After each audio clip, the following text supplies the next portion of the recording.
예수님께서 세례 요한에게 요단강에서 세례를 받으셨습니다. 예수님은 세례를 받으실 필요가 없는 분이십니다. 하나님의 아들 인자이신 예수님이 죄를 씻을 죄가 없으신 분이시죠. 그럼에도 불구하고 사람들에게 세례를 받는 모습을 친히 겸손하게 보이셨습니다. 그때 하나님께서 하늘에서 음성을 내리셨죠. 너는 내 사랑하는 아들이라고. 많은 사람들 앞에 예수 그리스도가 하나님의 아들이다. 그리고 그는 내 사랑하는 자다. 기뻐하는 자다. 확실하게 하나님께서 못을 박으셨습니다. 그 음성을 들었던 많은 사람들 의심할 수가 없는 거죠. 이 일이 있고 나서 12절 말씀에 성령이 예수를 광야로 몰아내셨습니다. 여러분 이 표현 보십시오. 성령이 하신 일입니다. 예수가 광야로 나아간 것은 하나님의 역사 가운데 성령이 하신 일이에요. 여러분 어려운 일을 당하고 지금 우리가 곤고한 일을 당할지라도 하나님께서 하실 것이라는 믿음이 있어야 되는 겁니다. 13절에 광야에서라고 얘기하고는 이 광야에서 무려 40일을 지내셨습니다. 이 광야에 있는 동안 사탄에게 시험을 받으셨습니다. 어떤 시험일까요?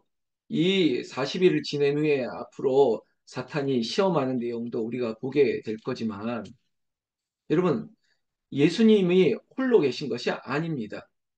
왜냐하면 13절에 보면 그 광야에서 들짐승과 함께 있었지만 여전히 천사들이 수종들었다는 것입니다. 여러분 광야는 위험한 곳입니다. 광야는 오늘 13절 말씀처럼 들짐승이 있는 곳입니다.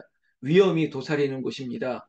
그리고 40일 동안 다른 복음서에 보면 예수님께서 줄이시며 금식하며 기도하셨던 것입니다. 정말 위험한 곳에 그리고 생명이 위협을 받는 그런 자리, 악한 들짐승들, 위험한 짐승들, 그리고 사탄이 시험을 하고 있는 곳에서 그럼에도 불구하고 예수님, 하나님의 음성처럼 내 사랑하는 아들, 기뻐하는 자를 하나님께서 지켜주신 거죠. 12절, 13절 말씀으로 한다면 천사들이 수종들더라 라고 얘기하고 있습니다. 천사들이 수종들었다고요. 하나님, 제 삶에도 주의 성령이 천사들이 수종들고 지켜주시옵소서. 여러분, 교회 위에 누군가가 힘을 실어주고 누군가가 수종 들고 이것이 상하 주종의 관계가 아니라 주의 길을 걷는 자들에게 힘을 주고 지켜주고 받쳐주고 그런 일이 있어야지 이 광야의 홀로 예수님께서 사탄에게 들짐승과 함께 이 노출되어 있는 이 자리 가운데 하나님이 아시고 천사들을 보내주셨던 거죠. 저도 마찬가지입니다. 우리 교회에 천사들이 참 많습니다. 홀로 싸우는 것이 아니라 또 하나님께서 함께 하시고 성령이 함께 하시고 그리고 많은 천사들이 수종들듯이 지켜 보호하고 계시다는 걸 제가 알고 있죠. 그래서 외롭지 않은 것입니다. 14절 말씀해 보면 갑자기 장면이 바뀌는 듯한 구절이죠. 요한이 잡힌 후 여러분 이 40일에 시험 받는 내용을 보기 전에 갑자기 장면이 바뀌면서 세례 요한이 잡히고 예수께서 갈릴리에서 사역하는 모습을 보여주고 있습니다. 오늘 이 내용이 바로 마치 드라마나 영화의 장면이 이 이야기를 하다가 갑자기 다른 장면으로 시간을 확 옮겨 놓은 것처럼 보이고 있죠. 오늘 이 마가복음의 이야기를 좀 듣겠습니다. 자, 갈릴리에서 하나님의 복음을 전파하시는 장면이 나오고 있습니다. 예수님이 왜 갈릴리에 갔느냐? 여러분, 예수님을 가리켜 갈릴리, 나사렛, 예수, 갈릴리에서 활동했다. 여러분, 갈릴리든 나사렛이든 사람이 많은 곳이고요. 그리고 서민들이, 그리고 어려운 이웃들이 참 많은 곳입니다. 예루살렘과 같은 그런 핵심 도시가 아니라 변방입니다. 그저 평범한 사람들이, 어려운 사람들이 거기서 어부로서 거기 생계를 유지하는 정말 가난한 자들이 많은 동네에서부터 하나님이 복음을 전하셨다는 거죠. 여러분, 예수 자체가 복음입니다. 예수가 하나님의 아들이시고 그 예수가 우리를 구원할 정말 기쁜 소식, 복음이 되시는 건데 어디에 복음이 전파되느냐? 바로 갈릴리예요. 항상 낮은 곳에, 가난한 곳에, 도움이 필요한 곳에, 사람들이 많은 곳에 하나님의 복음을 예수님이 가셔서 전파하셨다는 것이죠. 예수님이 오신 이유는 하나님 나라의 복음을 전파하기 위해서입니다. 그 복음의 내용이 무엇이냐? 15절에 이르시되 때가 찼고 하나님의 나라가 가까이 왔으니 회개하고 복음을 믿으라 라는 것입니다. 여러분, 때가 찼다는 것이죠. 우리 교회에도 때가 찼습니다. 하나님의 나라가 가까이 왔습니다.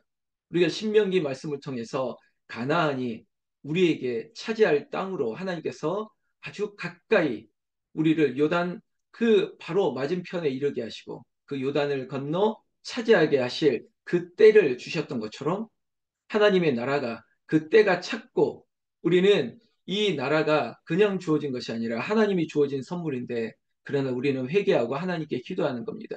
하나님, 우리가 불충했습니다. 우리가 열심을 내지 못했습니다. 하나님 앞에 책망을 들어도 마땅한 우리에게 하나님께서 또한 은혜를 베푸신 거예요. 늘 회개하면서 내 힘으로 된 것이 아니라 하나님의 은혜로 된 것에 감사하면서 늘 회개하고 복음을 믿는 것이에요. 복음이 누구라 했습니까? 복음은 예수 그리스도예요. 예수님을 믿는 거예요. 지금 우리에게 하나님의 나라가 가까이 왔다. 회개하고 복음을 믿으라. 예수님만, 예수님만 믿어라. 이것이 저에게 우리 교회 위에 하시는 말씀이라는 것입니다. 16절 말씀에 갈릴리 해변으로 지나가시다가 여러분 같은 갈릴리죠. 그런데 그 갈릴리 해변으로 가시는 길에 예수님이 만난 이들이 있습니다. 바로 제자들을 부르시는 그런 과정 속의 만남인데요. 시몬, 베드로죠. 베드로와 안드레가 바다에서 그물 던지는 것을 보시니 그들은 어부라고요. 여러분, 어부가 그저 낭만적인 직업이 아닙니다. 그 시대에 가장 천한 직업 중에 하나고 가장 어려운 일들, 말 그대로 우리가 더티한 일이죠. 힘든 일입니다. 3D입니다. 그런 평범한 사람이었던 시몬과 안드레를 보았습니다. 여러분, 보았다고요. 보았고 그들이 억울한 걸 아시고 17절에 예수께서 말씀하십니다. 나를 따라오라 라고요. 여러분, 이 한 문장 나를 따라오라. 예수께서 나를 따라오라고 얘기하고 있습니다. 많은 사람들이 복음을 예수님을 믿는다 하면서도 그냥 믿는 척하는 경우가 참 많은 것 같아요. 순종을 원하고 나를 따라오라. 그저 말씀대로 가면 좋은데 그 말씀이 아니라 내가 말씀인 것처럼 내가 진리인 것처럼 말하면서 거부하고 불순종하는 일들이 너무 많다는 거죠. 여러분, 나를 따라오라 말씀하시니 그 말씀이 어떻게 할까요? 예수님께서는 이렇게 얘기합니다. 내가 너희로 사람을 낚는 어부가 되게 하리라. 이제는 인생, 육체, 육으로 사는 것이 아니라 영으로 한 영혼을 구원하는 일에 사람 낚는 어부가 되게 하리라.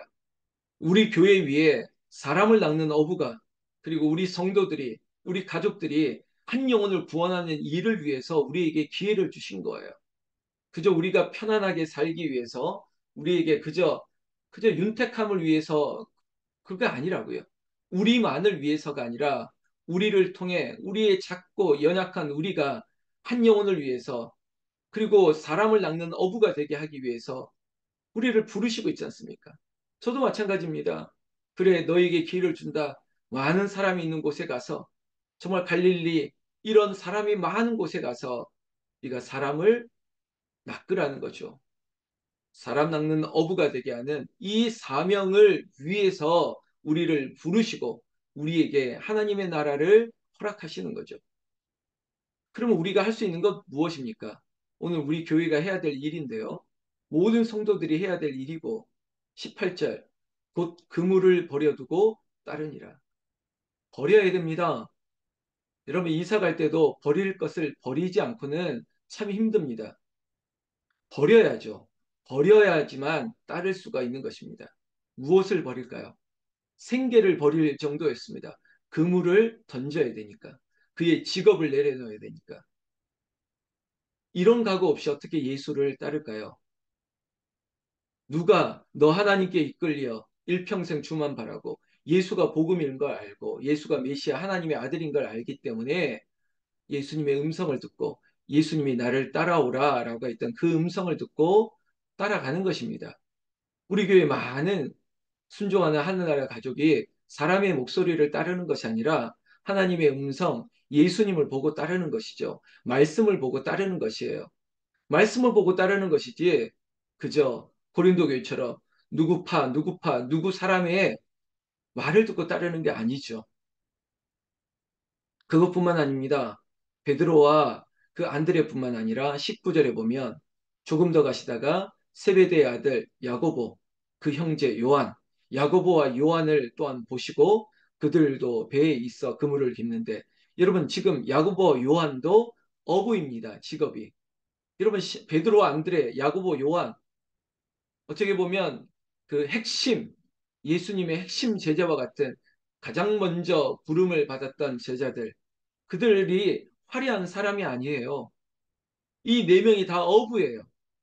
그 당시에 가장 배우지 못하고 그저 소상공인이라고 표현할 정도로 그저 어부의 삶으로 생계를 이어갔던 사람들, 그 사람들을 보고 예수님이 제자로 부르고 있죠. 20절에 베드로와 안드레를 불렀던 것처럼 곧 부르셨습니다. 나를 따라오라라는 거죠. 그때 베드로와 요한, 안드레도 그물을 버려두고 따랐던 것처럼 특별히 야고보 같은 경우에는 이렇게 표현합니다. 세베대의 아들 야고보였지 않습니까? 그의 형제 요한. 그러니까 야고보와 요한의 입장에서는 아버지와 함께 있던 자리에서 아버지를 그리고 또한 품꾼들과 함께 있었는데 이 아버지뿐만 아니라 그의 직원들이라고 할 수 있는 동료들, 배 이런 것들을 버려 두었다는 것입니다. 여러분 이렇게 버릴 수 있습니까?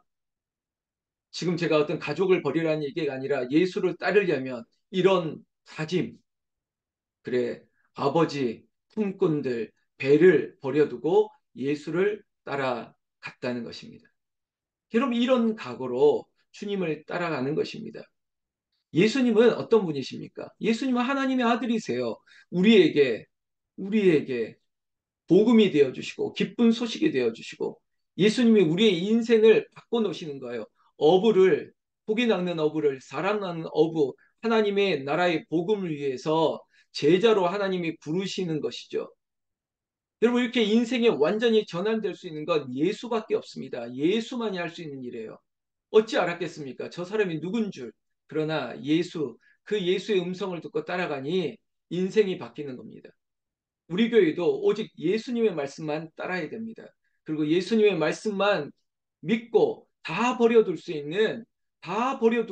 따라갈 수 있는 믿음이 있어야 됩니다. 지금 우리 교회가 지금 이 시험대 위에 있는 거예요. 버려두고 따를 것이냐, 아니면 여전히 이 자리에 있을 것이냐. 여러분, 저는 말씀이 우리에게 얼마나 귀한 은혜를 주시는지요. 오늘 매일 성경의 제목을 이렇게 잡았더라고요. 회개하고 믿고 버리고 따르라. 여러분 이 네 가지 단어, 동사들 회개하라, 믿어라, 버려라, 따르라.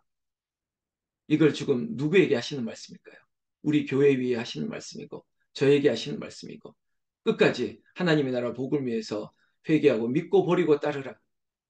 내 안에 있는 모든 육적인 것들 그것들이 내려놓고 하나님의 음성 예수님만 보고 따라가는 우리 교회와 우리 하늘나라 영가족 되기를 난 우리 주 예수님의 이름으로 축원합니다. 축원합니다. 기도하겠습니다.